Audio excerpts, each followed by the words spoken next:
자, 이제 포트폴리오, 최저 포트폴리오 한번 보겠습니다. 자, 그림을 또 하나 보시면은, 자, 오이함과 이 기대 수익률 또 평면이죠.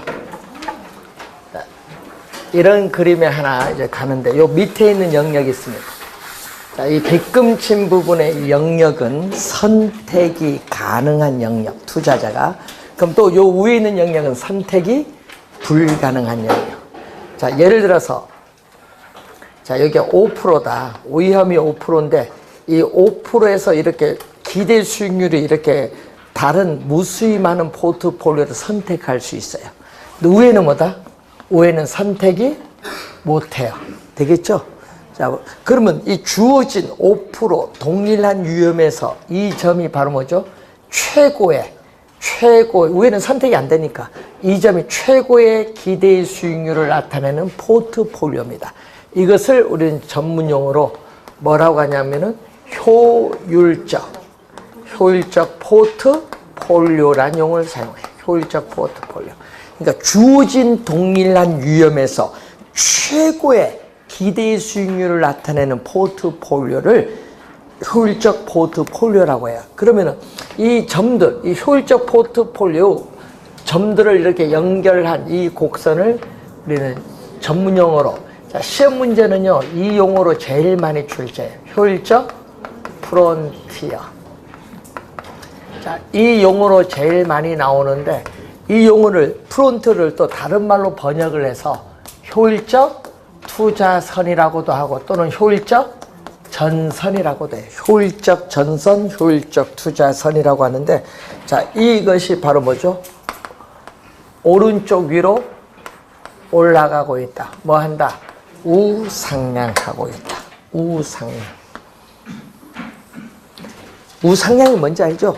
또 오른쪽 위로 올라간다. 오른쪽 위를 한다. 그럼 시험 문제는요, 또 이 우하향으로 내버립니다. 예. 여러분, 우리 옛날에도 뭐 우상향, 우하향 말을 잘 바꾸거든요. 그래서 우상향한다. 이유. 그럼 우상향하는 이유가 뭐냐? 자, 이유를 우리는 12회 시험과 27회 시험에 출제를 했어요. 우상향하는 이유. 자, 그러면 그 내용이 여러분 교재에, 거기에 우리가 보시면은 거기 235페이지 밑에서 네 번째 문 효율적 포트폴리오 개념이 나오고, 밑에서 세 번째 보면 효율적 프론티어 개념이 나오고, 우상향하는 곡선이 된다고 하죠. 위험과 수익은 뭐가 있기 때문에? 상쇄 관계이기 때문에. 그 말이 뭔지 아세요? 위험, 수익, 상쇄 우리 배웠잖아, 아까. 그러면은 이 점인데, 이 최고의 기대의 수익률을 나타내는 포트폴리오, 이 점보다 더 높은 수익률을 얻기 위해서는 투자자는 위험을 더 부담을 해야 돼요. 그렇기 때문에 우상향할 수밖에 없다. 그러니까 수익을 더 높이기 위해서는 요 점보다 더 높은 수익률을 얻기 위해서는 투자자는 위험을 더 감수를 해야 된다. 그래서 우상향할 수밖에 없다는 그러한 내용입니다. 자, 그리고 236페이지로 넘어오시면은, 자, 그러면은 이 관련해서 투자자의 위험에 대한 태도를 나타내는 이 곡선을 우리 뭐라고 하죠? 우리 무차별 곡선이에요. 무차별 곡선. 자, 그런데 다시 한번 갑니다. 자, 위험이 4%다. 4%일 때 이 점에서 이 기대의 수익률과 이 기대의 수익률이 있습니다. 자, 이 점을 A, 이 점을 B라고 보면은, 자, 4% 동일한 위험에서 A는 기대의 수익률이 낮고 B가 기대의 수익률이 더 높죠? 그럼 투자자는 A를 선택해요? B를 선택해요? B를 선택해야 될 거 아니에요? 지배의 원리에 의하면은. B를 선택을 해야 되는데, B는 요 빗금친 부분 어떻게 밖에 있잖아요. 선택이 안 돼. B는 요것보다 수익이 높은 선택을 해야 되는데 안 돼. 안 되니까 똑같은 만족을 가지는 걸 한번 찾아봤더니 이 점을 선택하는 게 이 점, C점을 선택하는 거예요. C점. 왜? 요거는 선택 가능한 영역에 들어오잖아요. 근데 B, C는 만족이 똑같거든요. 그럼 B를 선택을 했는데 이건 선택이 안 되니까 만족이 똑같은 뭐를 선택? 예, C를 선택을 하는 거예요. C를 선택. 그 얘기입니다. 근데 문제는 A나 요 D나 D나 다 뭐다? 효율적 포트폴리오지만은 효율적 프론티어 상에는 효율적 포트폴리오지만은 A, D를 선택하지 않고 우린 C를 선택해요. 왜냐? A, D를 지나는 무차별 곡선보다 C를 지나는 무차별 곡선이 더 투자자의 만족 효용이 더 높기 때문에 그래요. 그래서 이때 이 C를 뭐라고 하죠? 이 C를 최적 포트폴리오다.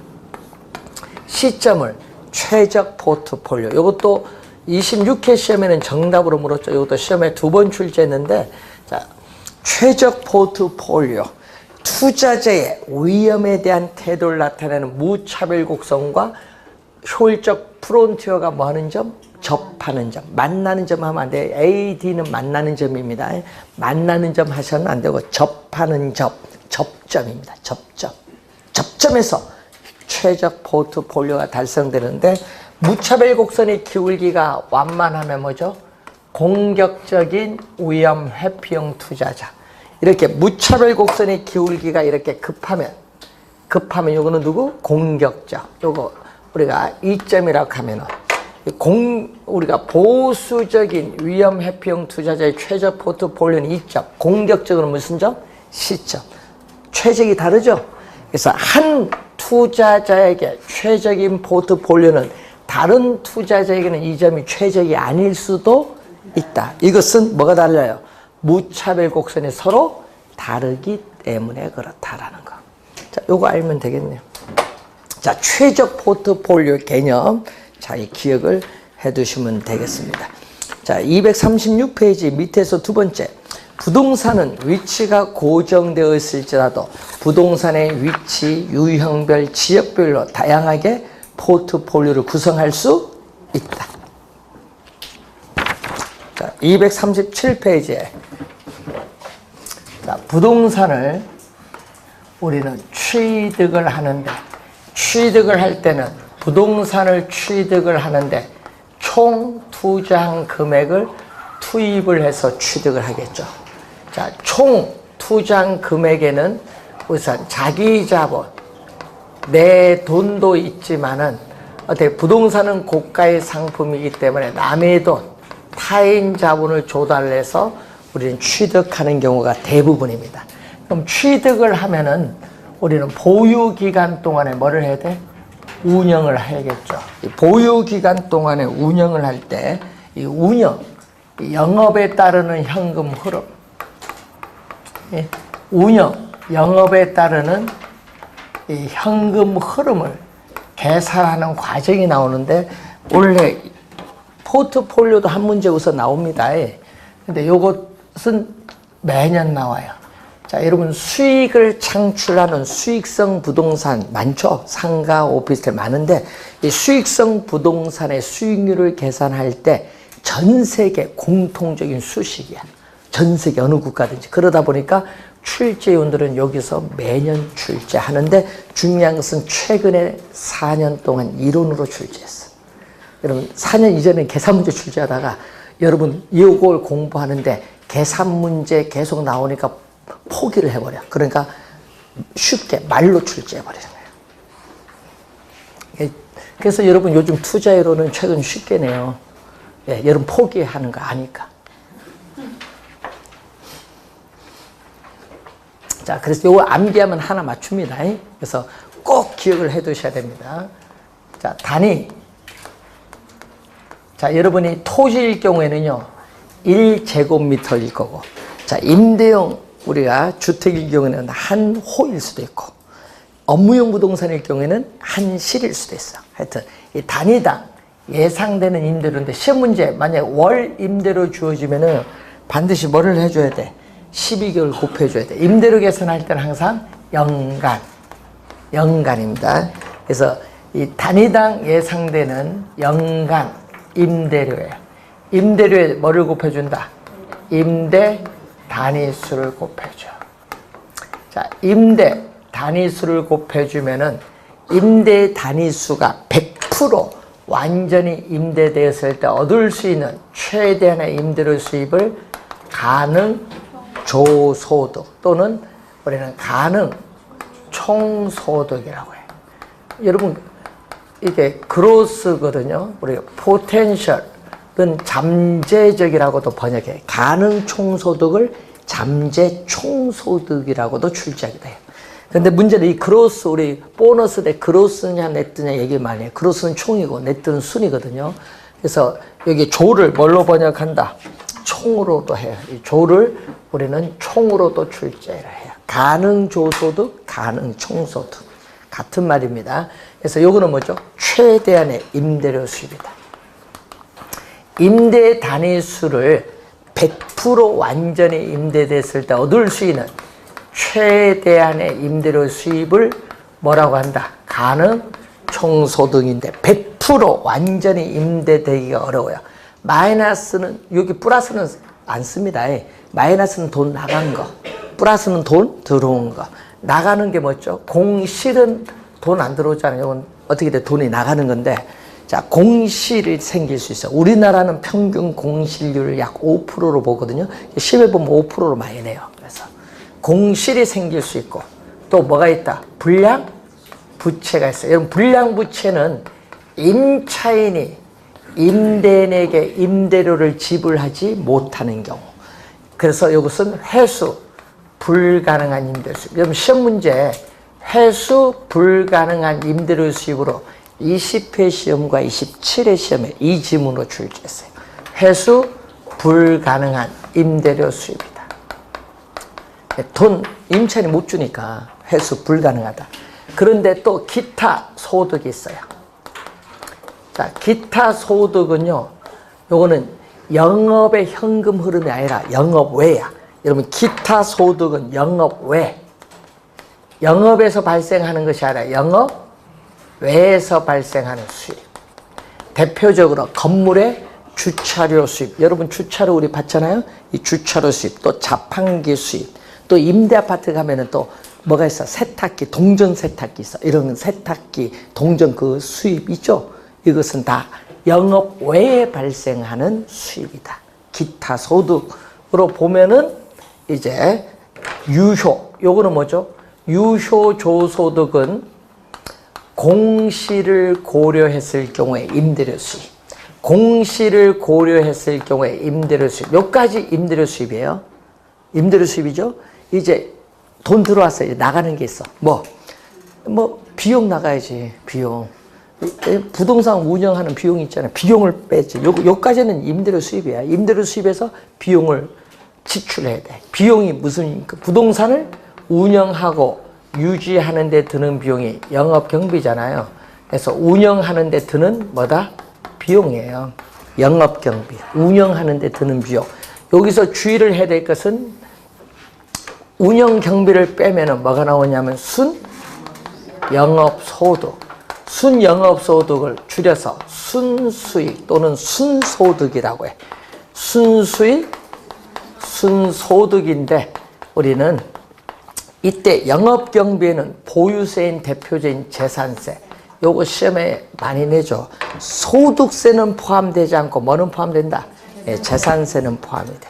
그리고 소멸성 보험료인 우리가 뭐죠? 화재 보험료라든지, 그리고 여러분 부동산의 가치를 유지시켜주기 위한 비용이 있죠. 유지비, 관리비, 수선비, 또 각종 수수료, 전기요금, 수도요금, 뭐 전기세, 또 부동산 관리 회사에 의한 관리가 이루어지면은 관리인에 대한 뭐를 봉급, 뭐 이런 것은 포함이 돼요. 그런데 문제는 영업경비에 포함되지 않는 게 또 시험에 나오는데 뭐는 포함이 안 되느냐? 소유자 봉급. 소유자 봉급. 여러분 2년 전에 또 개인적 업무비가 나왔죠. 업무비는 포함이 안 돼요. 자, 그리고 또 부동산 사용에 따라 우린 소모되는 부동산 자체의 감가 상각비, 또 부동산 가치를 증가시키는 자본적 지출. 자본적 지출. 부동산 가치를 증가시키는 자본적 지출, 대표적으로 뭐 대수선비 이런 건데, 이런 것은 어떻게 돼? 여러분 수선비는 포함되지만 대수선비는 포함 안 돼요. 이것은 영업경비에 포함되지 않는다. 포함되는 부분, 안 되는 부분을 잘 이해를 해 두셔야 돼요. 자, 여기서 뭐를 빼준다? 자, 빼서 우리는 이제 비용을 뺐죠. 그럼 순수익에서 대출을 받으면은 대출금에 대한 부채를 갚아야 돼. 대출금에 대한 뭐를 갚는다? 부채. 순수익에서 부채를 갚아야 돼요. 부채 서비스액을 우리는 원리금 상환액.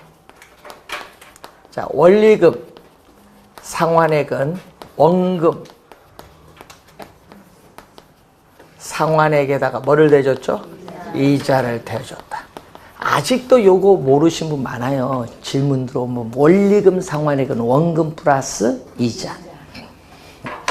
자, 요걸 공제를 해주면 이제 부채를 갚았으니까 이제는 세금을 납부하기 전 현금 수지를 세전 또 현금 흐름이라고 해요. 세전 현금 수지 또는 세전 현금 흐름. 예? 세전 현금 흐름이 나와요. 세전이니까 또 세금 납부해야 돼. 뭐죠? 부동산 영업에 따르는 뭐를 납부? 소득세. 자, 그래서 소득세는 경비에 안 포함이 되지 않는 거.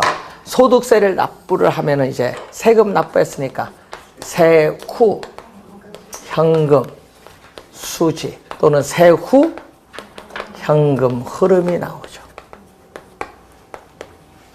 자, 요 수식이 매년 출제를 하고 있다는 거죠. 자, 잘 알아두시고, 자, 여러분이 또 우리 뒤에 가서 또 배우려면은 요거 하나 기억해야 되는데, 요것을 우리는 조 또는 총. 조는 두 가지 있습니다. 가능조소득, 유효조소득. 조에는 가유가 있어. 가능, 유효. 가유. 근데 또 순영업소득에 뭐를 배운다? 순. 세전 현금수재 뭐죠? 전. 세후 현금수재 뭐? 후. 그래서 요것은요, 돈 들어온 거, 빨간 거거든요. 돈 들어온 겁니다. 그래서 순서대로 암기합니다. 조순 전후. 순서대로 가면 돼요. 조순 전후. 근데 요 두 개는요, 요걸 대상으로 하는 거야. 뭐를 대상? 조순은 총 투자액을 대상으로 하는 거고요. 그러면 순영업소득이 총 투자 금액인데 여기서 뭐를? 부채를 갚잖아요.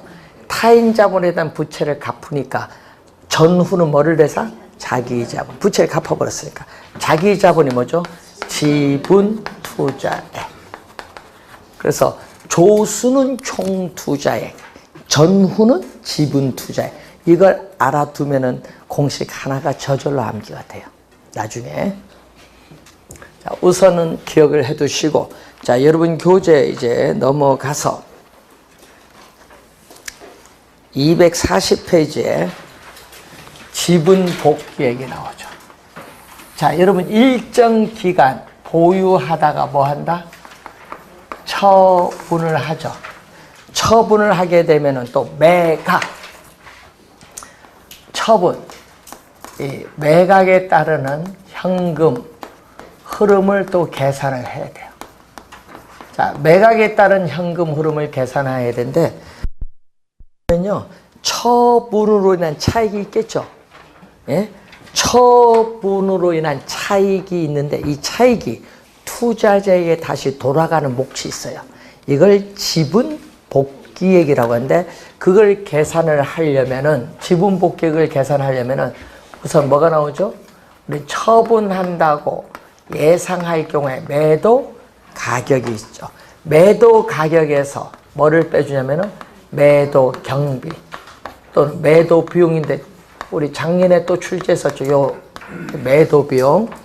뭐가 있어요? 중개 보수, 법적 수속에 따른 비용이 있어요. 빼주면은 순 매도액이 있어요. 작년 시험에 요거와 요거 출제했잖아요. 요 두 개. 예? 뭐다? 처분하면요, 대출금 중에서 중도 처분하면은 못 갚은 돈 갚아야 돼요. 못 갚은 돈을 뭐라고 하죠?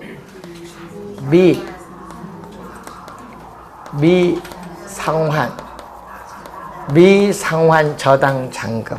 자, 여러분 오늘 아까 잔금 비율 배울 때 미상환 저당 잔금은 미상환된 원금인데 이것은 대출금에서 중도 상환 시에 뭐를 곱해주면 잔금 비율을 곱해주면 구할 수 있어요.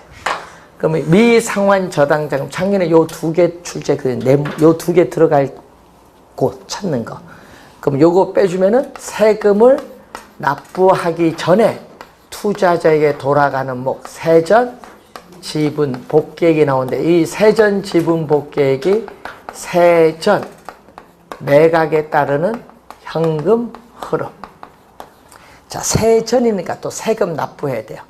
처분 시에 부동산 가격 상승에 따른 이득이 자본이득인데 자본이득에 대한 세금을 납부했는데 우리나라에서는 자본이득세의 대표적인 게 양도소득세. 납부를 하면은 세금을 납부했으니까 세금을 납부한 이후에 투자자에게 돌아가는 뭐 세후 지분 복계액을 구할 수 있는데 이것은 뭐죠? 세후 매각에 따르는 현금. 작년 시험에는요, 작년 시험 요 두 개를 이용해서 출제했어요. 예, 뭐, 네모, 요 어디 들어가느냐. 순영업소득 계산할 때 요게 필요하고, 여긴 세전지분복계획에서 요게 필요한 거, 그걸 찾는 걸 출제했어요. 작년 시험. 암기하면요, 다 5초 안 걸려요.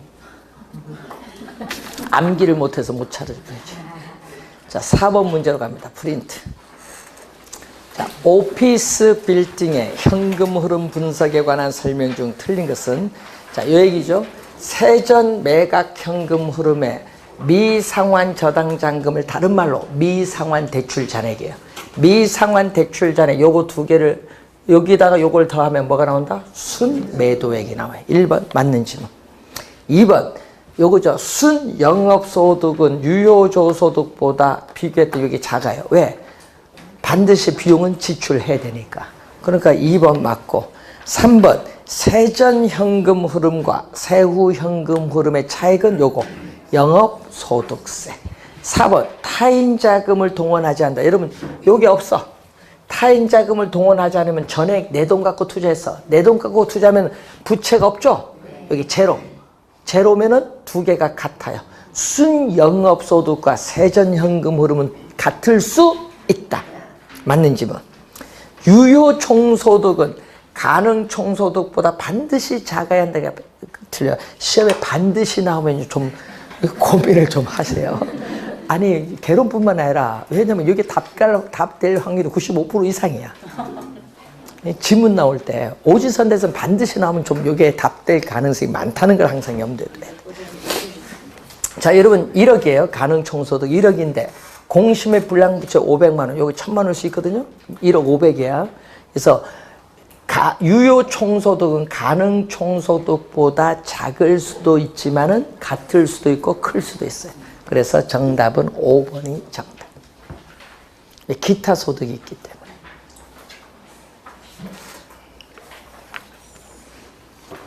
자, 소득세 241페이지에 자, 여러분 우리가 계산 문제 할 때는 요거와 요거 이용한 문제를 많이 출제했었죠.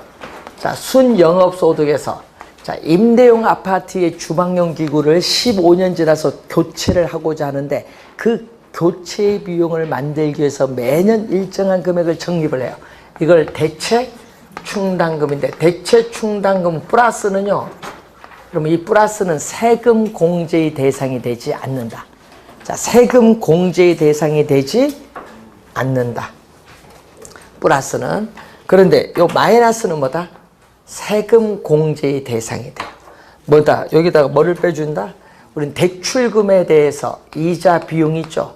이자 지급은 세액 공제가 되고 부동산 자체 또 감가 상각액도 세액 공제. 그래서 여러분 투자의 장점은 여기에 세액 공제가 되잖아요. 요걸 빼주면은 뭐가 나오죠? 과세 소득이 나오고 여기에 영업소득세를 곱해주면은 영업에 따르는 뭐를 구할 수 있다? 소득세를 구하는데 이것을 여기에 대입시켜주면 되는 거예요. 그럼 감가상각비는 경비에 포함되는 것이 아니죠. 실제 현금 지출이 아니기 때문에 어디 소득세 계산할 때 감가상각비가 필요해요.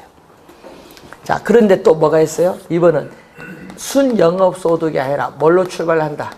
세전 현금 수지에서 구하자. 근데 또 대체 충당금은 우리는 세금 공제의 대상이 되지 않는데 여기서 플러스가 있어요. 자, 여기서 출발이건 세전에서 밑으로 가는데 앞에 이미 마이너스 해줬어. 뭐 원금 상환액과 이자 지급액은 마이너스 이미 어떻게 돼요? 공제를 해서 넘어왔어. 그런데 문제는 거기서 이자는 세 공제가 되는데 뭐는 안 돼? 원금 상환액은 안 돼. 원금 상환액은 기간 처분 시에 원금 상환액만큼 내 자기 자본이 증가하기 때문에 안 돼요. 그래서 원금 상환액은 세금 공제의 대상이 된다, 안 된다? 안 된다. 안 된다. 안 된다는 거예요. 그리고 뭐는 또 감가상각비는 세금 공제의 대상이 돼요. 그래서 시험 문제 나올 때 어디서 출발하느냐 잘 보면서 요걸 주의하게 돼요. 두 번. 요걸 주의를 좀 해두시면서 여기다가 과세, 소득에 또 뭐를 곱해주면? 세율을 곱해주면은 영업 소득세 구한다. 자, 그리고 자본이득세는 몰라도 되겠죠. 여러분 세법에서 양도소득세 계산하는 과정을 배우기 때문에 그 세법에서 공부하시면 돼요. 요거 지금까지 요거와 요거 이용한 계산 문제를 많이 출제했거든요. 그래서 최근 4년 동안은 계산 문제보다 뭘로 출제하고 있다? 말로써 출제하고 있다. 자, 요 수식은 또 평가이론 가면요 수익환원법에 또 나와요. 그러니까 요 수식은 그래서 우리 많이 기억을 해 두셔야 됩니다. 241페이지에 부동산 투자 분석 기법 또 4문제 또 출제되는 중요한 단원입니다. 자, 그 중에서 또 시험 지문에 많이 출제가 되는 게 있어요. 뭐냐? 얘기죠. 화폐 시간 가치를 고려한 방법이냐? 화폐의 시간 가치를 고려하지 않는 방법이냐? 자, 화폐의 시간 가치를 고려한 방법. 대표적으로 여기 할인, 현금, 흐름, 분석법, 디스카운티드 캐시 플로우죠. 그리고 우리가 현가, 회수기간법. 자, 투자로부터 미래 예상되는 현금 수입을 현재 가치로 할인한 다음에 현재 투자 금액을 회수하는 데 소요되는 기간, 이 현가회수기간법은 현재 가치로 할인을 해야 돼요. 그래서 시험 문제 요것은 화폐 시간 가치를 고려한다. 17회, 19회 시험에 출제를 한 겁니다. 자, 그런데 문제는 이 얘기거든요. 부동산 투자로부터 미래에 예상되는 현금 흐름을 현재의 가치로 할인한 다음에 투자 결정을 하는 방법을 할인 현금 흐름 분석법인데, 하여튼 미래에 예상되는 현금 흐름을 현재의 가치로 할인한다. 현재의 가치로 할인할 때를 우리는 화폐 시간 가치를 고려한다. 그래서 화폐 시간 가치를 고려한 방법을 우리는 할인 기법이란 말을 써요. 할인 기법. 할인 기법을 말하고, 그러면 화폐 시간 가치를 고려하자는 건 미래에 예상되는 현금 흐름을 현재의 가치로 할인하지 않는다. 현재 가치로 할인하지 않기 때문에 여기는 무슨 거죠? 비할인 기법. 비할인 기법. 그래서 화폐 시간 가치를 고려하지 않는 방법에는 우선 세 가지 정통적 분석 기법, 어림, 세법, 그리고 비율 분석법, 이렇게 크게 세 가지가 화폐 시간 가치를 고려하지 않는다. 자, 그래서 여러분 241페이지에 정통적 분석 기법에 나오죠. 자, 정통적 분석 기법을 보면은 단순 회수기간법을 줄여서 회수기간법. 근데 현가는 반드시 붙여줘야 됩니다. 그래서 단순 회수기간법을 간단히 뭐라고 한다? 회수기간법이라고 돼요. 자, 그러면 단순 회수기간법 예를 들어 보면은 자, 28회 시험에 이렇게 표 주어졌죠? 계산 문제. 영년은 현재입니다. 자, 현재. 마이너스는 돈이 나간 거, 플러스는 돈이 들어온 거. 현재 투자 금액 3억을 부동산에 투자했는데 그 투자로부터 1년차에 1억 현금 수입이 들어왔어요. 현금 수입입니다. 2년차에 또 얼마 들어왔다? 1억. 그럼 3년차에도 얼마? 1억. 그럼 또 4년차에도 얼마? 1억이 들어왔어요. 이런 식으로 계속 가는데 그러면은 얼마 나왔죠? 1억, 1억, 1억 대주면 얼마? 3년 걸리죠? 그래서 현재 투자한 금액 3억을 회수하는데 3년 소요된다. 이게 바로 단순 회수기간. 미래에 예상되는 현금 수입을 가지고 현재 투자한 금액을 회수하는 데 소요되는 기간을 뭐라고 한다? 단순 회수 기간이라고 한다. 단순 회수 기간의 개념입니다. 자, 그러면은 독립적 투자이라는 게 있어요. 여러분, 독립이라는 건 뭐냐? 여러분, 한 투자의 의사결정이 다른 투자에 영향을 미치지 않는 것. 각각 독립에 따로따로 다 판단해야 된다. 그래서 이 독립적 투자 아닐 경우에는 투자 안에 회수기간. 자, 우린 투자 안에 회수기간. 자, 예를 들어서 지금 뭐 3년이다. 이 3년이 기업이 설정한 목표로 하는 회수기간은 5년인데 5년보다 더 빨리 회수했어요. 더 빨리 회수했죠? 3년이니까. 이때는 더 빨리 회수하면 좋네요. 투자를 뭐 한다? 채택을 해야겠죠. 그런데 이 목표로 하는 회수기간이 5년인데 투자의 회수기간이 8년이다. 8년. 회수가 늦어요. 미래의 불확실성에 따른 위험이 더 높아지고 하니까 이때는 투자를 하지 않는 거예요. 이때는 투자가 이루어지지 않는다. 자, 우선 판단을 하시고 또 상호 배타적이라는 게 있거든요. 상호 배타적은 우리는 투자안을 하나 결정해요. 투자안을 하나 선택하면요, 나머지는 다 배제시켜버려요. 투자를 하나 선택하면 나머지는 다 배제시키는 것을 뭐라고 한다? 상호 배타적 투자. 상호 배타적 투자일 때는 항상 요거 갖고 따집니다. 투자 채택 있죠? 투자를 하는 것에서 따져요.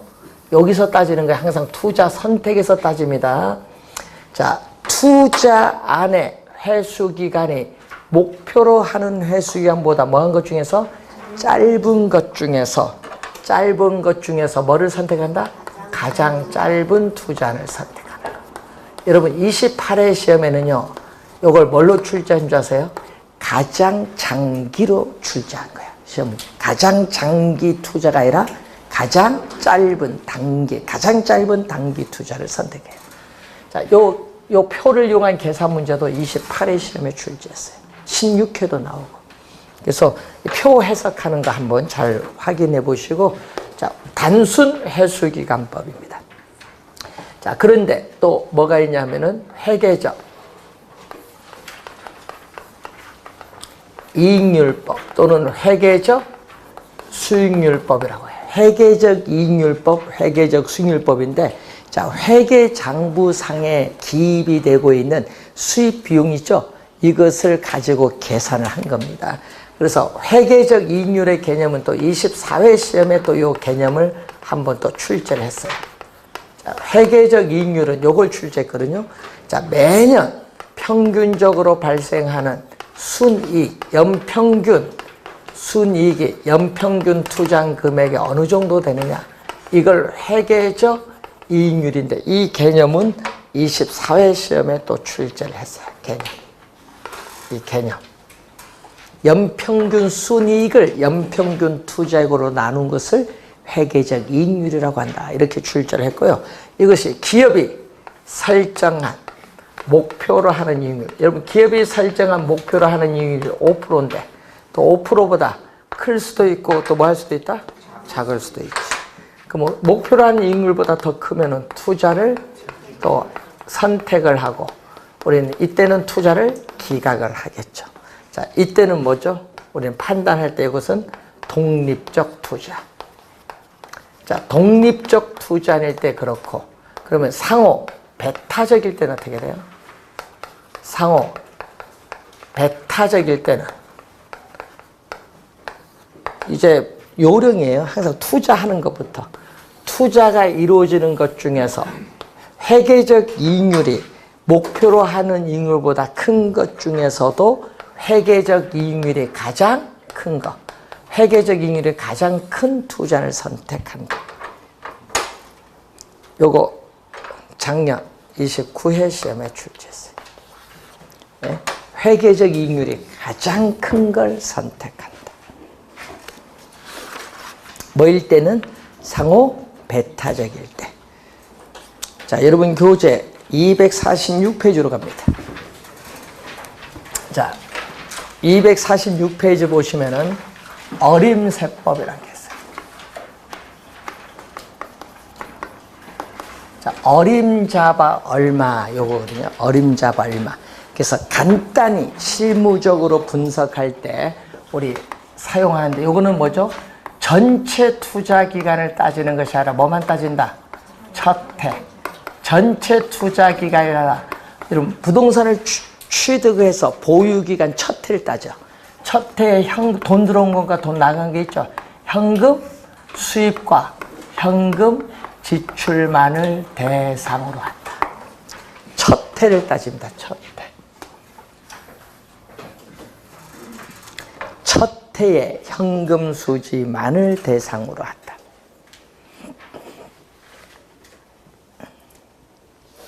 자, 그러면은 여러 형태의 현금 수지를 승수의 형태로 나타내는 방법이 있고 또 무슨 형태? 우리는 수익률의 형태로 나타내는 방법 두 가지가 있어요. 자, 이때 승수라는 용어는 뭐냐? 자, 여러분 승수란 용어는 투자한 금액을 수익을 가지고 회수하는 데 소요되는 기간을 승수라고 해요.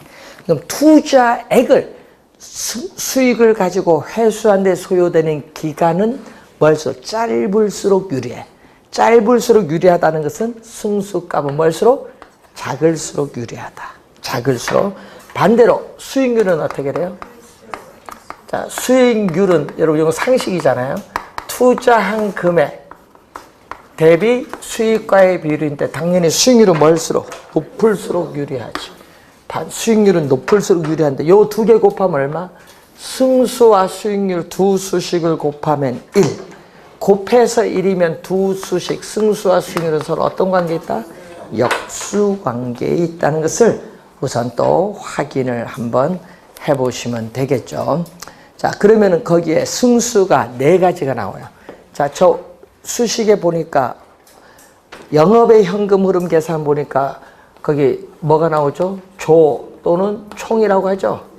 조, 순, 전, 후. 승수는 4가지. 조, 순, 전, 후. 4가지. 그래서 조, 소득, 승수가 있고 순 영업소득을 줄여서 순소득이죠. 자, 요게 있고 그러면 전은 세전. 우리는 현금, 수지, 승수가 있고 후는 세후죠. 세후, 현금, 수지, 승수가 있어요.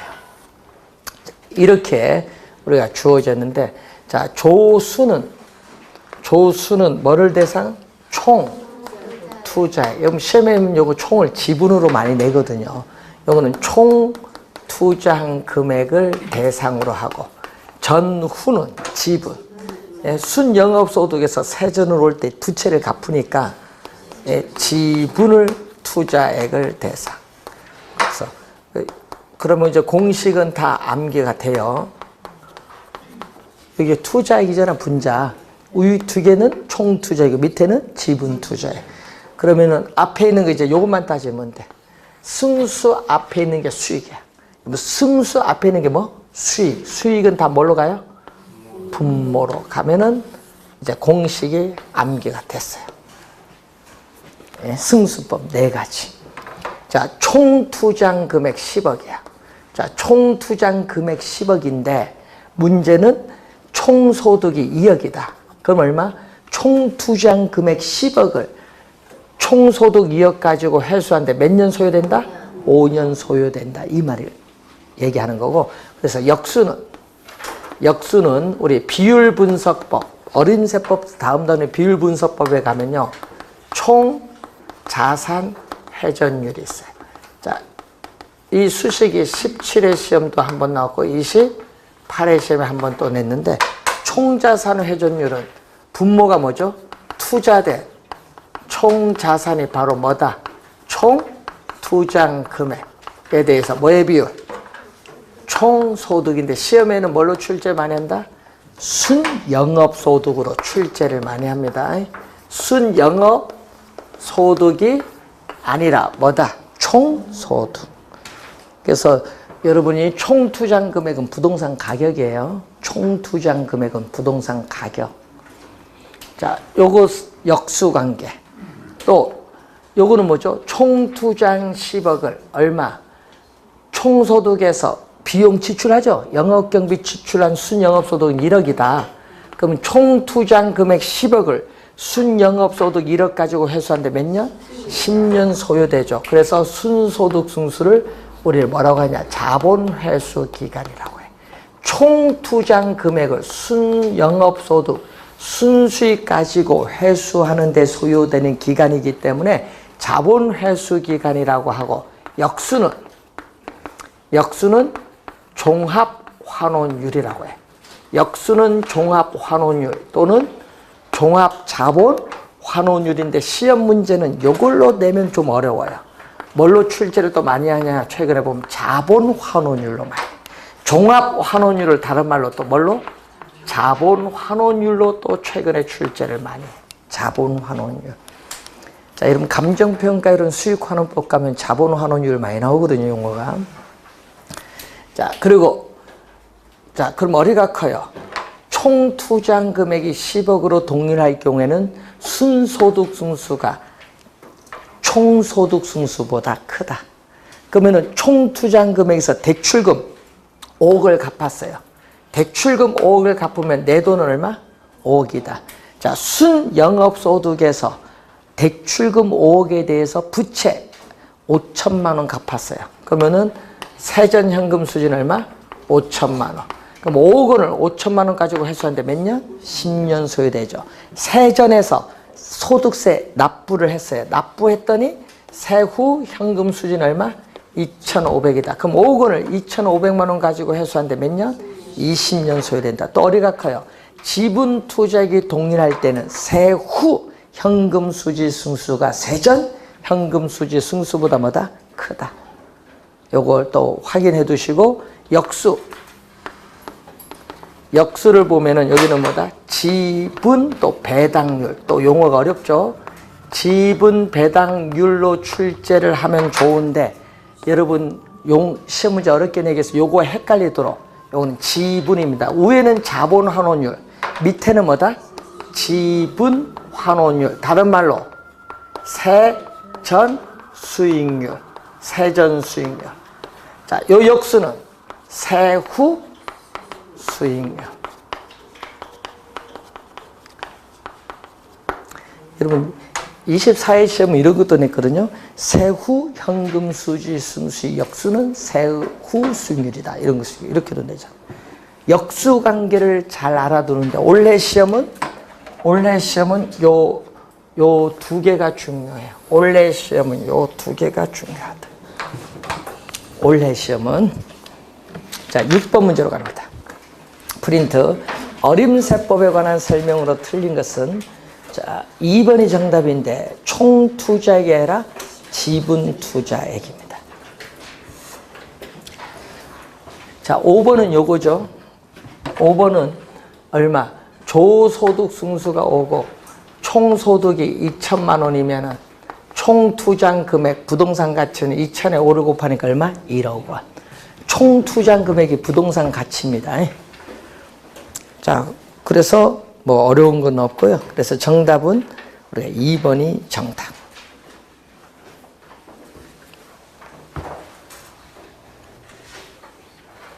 자, 올해 시험에 보면요. 여기서 한 문제 우선, 어림세법에서 한 문제 우선 출제 또 되니까 좀 주의해 두시고, 이제 배우시게 될 이 정통적 분석 기법과 뭐를 섞는다? 할인현금 흐름 분석법 두 개를 섞어서 또 한 문제 이론으로 출제를 계속하고 있어요, 요즘. 요즘 계산 문제 최근 4년 동안 안 내고 다 뭘로 출제한다? 할인현금 흐름 분석 정도 요거 두 개를 섞어서 한글 말로 출제를 계속하고 있어요. 그러니까 수식 개념 정확하게 이해하는지 여부를 계속 출제하는데 그 내용을 잠시 쉬고 정리하도록 하겠습니다.